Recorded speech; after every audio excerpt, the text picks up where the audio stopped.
नैबे गुवाहाटी बेलटलायाव जानाय नैबे त्रिपुरासा कालचारेल फेस्टिवल बेवहाय जोंनि मानगोनां त्रिपुरानि राजा प्रद्युत बिक्रम मानिक्य बिथाङा जोंनि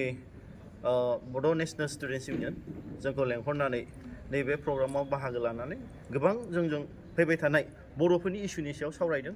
आरो बिथाङा जोंखौ जोबोद मोनसे इन्सपिरेसन होदों जिहेतु जोङो त्रिपुरासाजों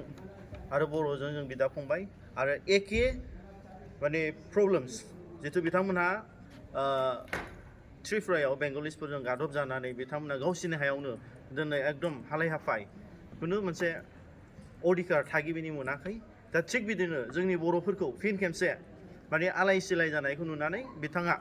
जोंखौ लेंहरनानै गोबां इन्सपिरेसन एबा गोबांबार बिथाङा सावरायबाय थादों आरो आगोलबो गोबांबार जों सावरायलायदों दा दिनैहाय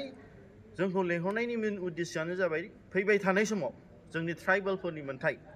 जोंनि सारा नर्थ इस्ट जोंनि बर'ल' नङा त्रिपुरासाल' नङा जोंनि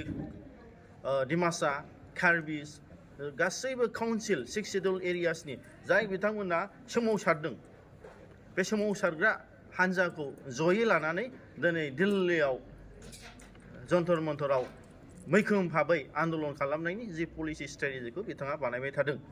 आरो जों थांनाय बोसोराव 2023आव बिथांखौ गावनि रेसिडेन्स आगरतलायाव लोगो मोनहैनानै सावरायनानै गोबांबार जोङो माने जोंनि फैबाय थानाय स्ट्रेटेजि पलिसिखौ जों लानाय जादों आरो बिथाङा बावैसो लास्ट मान्थआवहाय जुलाइ मासावहाय क'क्राझारावहाय 3 MLA फाथायनानै जोंजों सावरायलायनायनि जि पलिसि फैबाय थानाय समाव जिथु मुभमेन्टनि स्ट्रेटेजि बेखौ बिथाङा दैथायहरनानै जों गोबां गुवारैनो सावरायदों आरो फैबाय थानाय समाव निस्सय बिथाङा जोंनि बर'फोरनि